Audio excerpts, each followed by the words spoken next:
Hi guys! This is Alea Jen and welcome back to my YouTube channel. So for today's video, meron akong isang na nagtanong kung paano nga daw ba tumagal dito sa Hong Kong.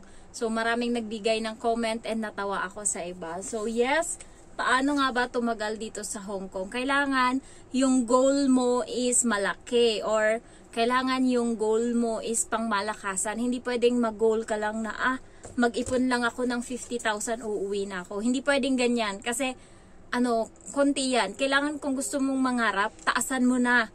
Bahay, lupa, ganyan, negosyo, ganun.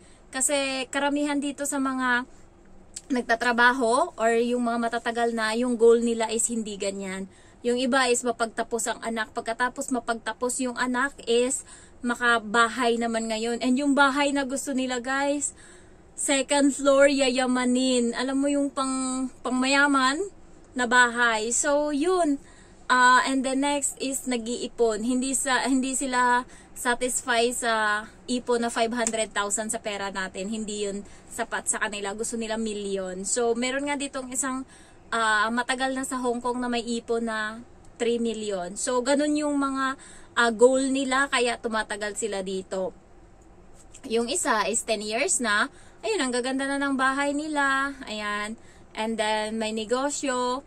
Ang iba lang talaga kaya tumatagal dito is dahil naluloko sila. Ayan, nagkaroon ng kaibigan tapos yun nga napag-anuhan na mangutang tapos wala na. Siya na lang yung nagbayad. Kaya kailangan niya talagang makabayad muna ng inutang ng kaibigan niya bago siya makapundar. Yun yung mahirap. Kaya kailangan piliin niyo yung mga kaibigan niyo. Sabi nga nila, wag kang magkaroon ng kaibigan na marami, magkaroon ka ng isang kaibigan or dalawa pero solid. So, yun yung gawin nyo. Kaya, dapat dito sa Hong Kong, mo din kung ano yung priority mo talaga. So, parang so far naman, marami namang mga mabait dito.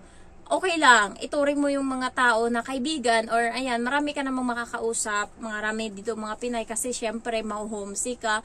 Ako nung bago ako, pag nakakakita ako ng Pinay, tuwang-tuwa ako, gusto ko makipag-usap. Pero yung ibang Pilipina nga, syempre ilang kasi hindi natin alam yung reason. Pwedeng nangyari na sa kanila na nauto, ganyan, or nangyari na sa kanila na na-scam, ganyan. Kaya ilang din sila makipag-usap. So, iniintindi na lang yun.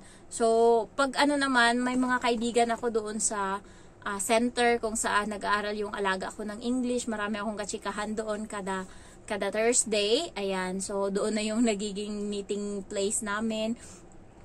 Yung iba is yung dito sa kada sundo ko ng alaga ko sa hapon. So, mga Indonesian tsaka Pinay. Ayan, yung mga kasama ko naman. Ayan, mga kachikahan ko. Pero, alam mo yung, andyan yung kaibigan. Pero, dapat safe side. Meron ka ding safe side. So, next is, sabi nila, yung goal mo is higher. Aside from that is, ano pa ba? Kailangan, paano ba tumagal dito? Mangutang daw. Kasi pag may utang ka, parang ginaganahan ka na magbayad. Pero guys, hindi siya advisable. Yun yung sabi nila, kung gusto mo tumagal, mangutang ka. Syempre kapag yung address mo sa Pinas is yun yung pinasa mo dito sa Hong Kong, hindi pwedeng hindi ka magbabayad ng utang. Kasi kukulitin ka nila ng kukulitin at papadalhan ka ng ticket doon sa sa Pinas. So, kaya tumatagal sila kasi nagbabayad sila ng utang. And then pagkabayad ng utang, syempre mag-o-offer na naman yung yung bangko, mag-o-offer na naman yan na, ayan, kaya kitang bigyan ng ganito, ilang thousand ba gusto mo, kaya kitang anuhan. So, wala nang requirements kasi ganun yung ginawa sa akin ng HS. Hanggang ngayon kinukulit ako na tapos ako magbayad sa kanila May ata. May, and then hindi ako na umutang. Tapos tumawag ng nakaraan, ate, gusto mo bang umutang? Ganto. Ay, hindi na po. Tapos nagme-message sa akin sa WhatsApp na meron daw silang pa-promo na cellphone, ganyan, ngayong buwan. So, pwede na daw ako mag-avail ng utang para meron akong entry. So, pinabayaan ko. Tapos nag-message sa akin, hi ate, ayan, kamusta po, ganyan, God bless. May message yun. And then sabi ko, hello po. Sabi niya, magtatanong lang ako kung gusto mo umutang, gusto mo mangutang. Ayan. Sabi ko, ay hindi na po kasi wala na po akong reference. Wala na kasi hindi na kami close ng ng reference ko sa sa sa HS. Kasi yung ano yun, hindi ko naman talaga kaibigan yung nag-refer sa akin sa HS. Balik kaibigan siya ng kaibigan ko. And medyo nagkaanuhan nga kami kasi yung kaibigan ko tsaka yung kaibigan niya is hindi sila good. So, nadamay na ako. Nasama na ako sa issue. Pero wala talaga, hindi talaga kami nag-anuhan. Issue lang talaga kasi nga yung kaibigan ko. So, pinili ko kasi yun siya yung isa. Ano kasi kami, pareho kami ng vibes. And ngayon, nasa Russia na siya. So, wala na.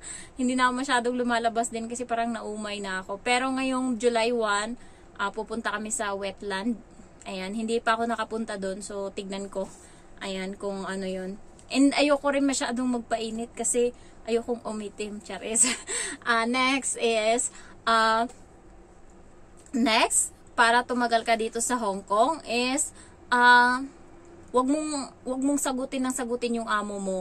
Yun yung pinaka main din. Kasi kapag may ibang amo na okay lang, kapag sumagot ka isang beses, halimbawa, pag alam mo namang tama ka, sumagot ka isang beses, okay lang yun. Pero yung parating halos kada araw na ginawa ng Diyos, makipagsagutan ka sa amo mo, ayan yung pinaka big no talaga. Kasi parang pinoprovoke mo yung amo mo na i-terminate ka. Kaya hindi ka talaga magtatagal. Kahit gusto mo pa magtagal dito, kung yung amo is give up na sa'yo, wala kang choice. Kaya yan din yung reason kung paano ka tumagal. Syempre, nandun yung pasensya. Maraming pasensya. Kasi yung ibang amo nga, tinatawag nilang terminator, maraming time na nagte-terminate, ganyan, ganyan. Pero kung bawat salita sa'yo or ganyan, magpakumbaba ka lang, mag-sorry ka lang, or kapag kasalanan mo, sorry ka, kasi hindi naman tayo perfecto. And huwag ka lang sumagot kapag magiging smooth yan. Kasi sa una lang naman ganyan yung amo. Pag nakuha mo na yung loob niyan, pag kampante na siya sa'yo, wala na yan. Sa una lang mahirap guys. Ako sa amo ko, sa una lang mahirap. Yung maraming arte, maraming ganyan. Pero nung huli, wala na siyang pakialam sa akin. Nayaan niya na lang ako sa buhay ko. Nasabi ko na sa inyo, diba, na nagalit ako nung nakaraan. So, kagabi, punta sila sa gym. Buong araw pala kahapon, busy ako. Pinalitan na yung screen ng bintana ko kasi butas-butas na yan. Nasira sa kakalinis ko ba. Tapos, madiin ako kung maglinis. Ayan, nasira. So, mahal pa naman yan. Sabi ng amo ko, 4,000 daw yan. Screen na yan, yawa. So, busy ako kahapon. Nilaban ko yung mga kortina sa bintana. Tapos, nagpalit ako ng bedsheet nila buong araw, only guys. Kasi, umaga pa lang nagtatrabaho na ako ng maigi hanggang alas 12. Kailangan matapos ko na. Yung dati na hanggang alas 2 na trabaho, tinapos ko kahapon ng alas 12. Kasi sunduin ko yung bata sa school bus. Kasi, last day na niya kahapon. So, half day lang siya. Tapos, nagluto pa ako ng pagkain nila. Pag uwi ko, marami pang kalat kasi nag-install nito. So, maraming alikabok. Tapos, kumain muna kami. Pagkatapos nung tuloy-tuloy na yung trabaho ko hanggang alas 7:30 ng gabi. So, pagkatapos nung nagluto na naman ako para sa bata, para kakain na naman kaming dalawa kasi umalis yung amo kong babae kasama yung lalaki, nag-gym sila.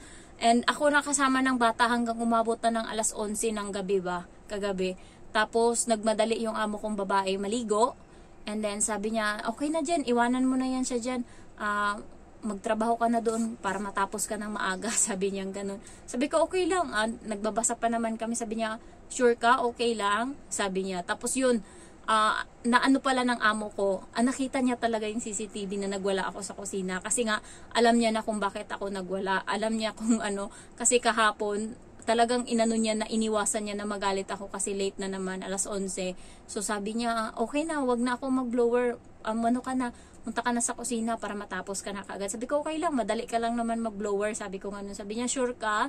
Tapos nagmadali siya, yan. Tapos, tumawa yung amo kong lalaki kasi nagsumbong yung amo kong babae sa lalaki na nagwala nga ako. Kasi nga nagpadyak talaga ako doon sa kusina talaga na yung tsinelas ko, maingay pa naman to. Talagang sinipa-sipa ko yan doon. Naggalit talaga ako nung time na yun. Kaya kapag ganun yung ugali ko, tapos pinrobok ako, sabong talaga.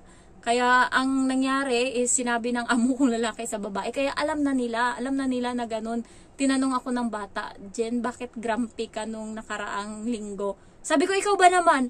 2 oras ako dito tumayo para mapatulog ka tapos hindi ka natulog. Yung amo kong babae, nasa CR lang nakikinig. Sabi ko, ikaw kaya. Tapos yung trabaho ko dun sa kusina, nagkalat pa. Talagang, nabuhos ko talaga kahapon yung galit ko nung tinanong ako ng bata. Kaya sa susunod, pag ayaw mo matulog, pabayaan mo akong pumunta sa kusina para magtrabaho. Kaya pagkatapos niyan, alam mo ba anong oras na ako natapos? 12:30 na, sabi kong ganun sa bata. Tapos na nahimik yung bata. Kinausap na rin siya siguro ng nanay. At least alam na nila ngayon na pag sobra na silang abusado, hindi na nakakatuwa. Okay lang naman kung nagtagal ako ba, kung may trabaho ako na binagal-bagalan ko. Pero yung ganyan, hindi pwede. Grabe ng abusado na yan. So, kaya yun na ng amo ko na, yan, napupuno din pala ako.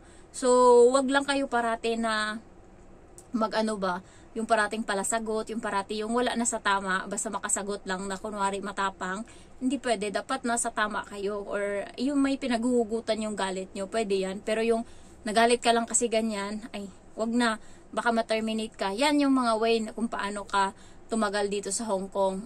Kasi yun yung tanong sa akin. At saka minsan kahit anong gusto mo talaga, kung may amo talaga na may saltik, wala ka talaga magagawa. Tsaka may katrabaho ka na sip-sip, ay isa din yan. Kaya mas okay talaga magtrabaho mag-isa ka lang. Pero nainggit din ako sa iba na may kasama sa bahay kasi syempre may kahati sa trabaho.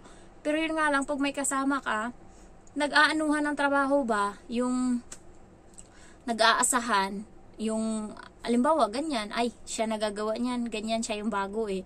So yun yung mahirap kapag may kasama sa trabaho. Buti lang kung ikaw yung luma, pero kung ikaw yung bago, ay puro ka talaga lahat. So, ayun lang guys. Sana may natutunan kayo kung paano tumagal. And basta may pangarap ka, may goal ka, kahit naman titiisin mo yan eh. Ako nga, ilang beses ko nang gustong mag-break ng contract, pero dahil yung bahay ko is hindi pa napatayo, ay push pa din ako ng push na sana matapos ko yung bahay. So, thank you for watching and I love you all. Bye-bye.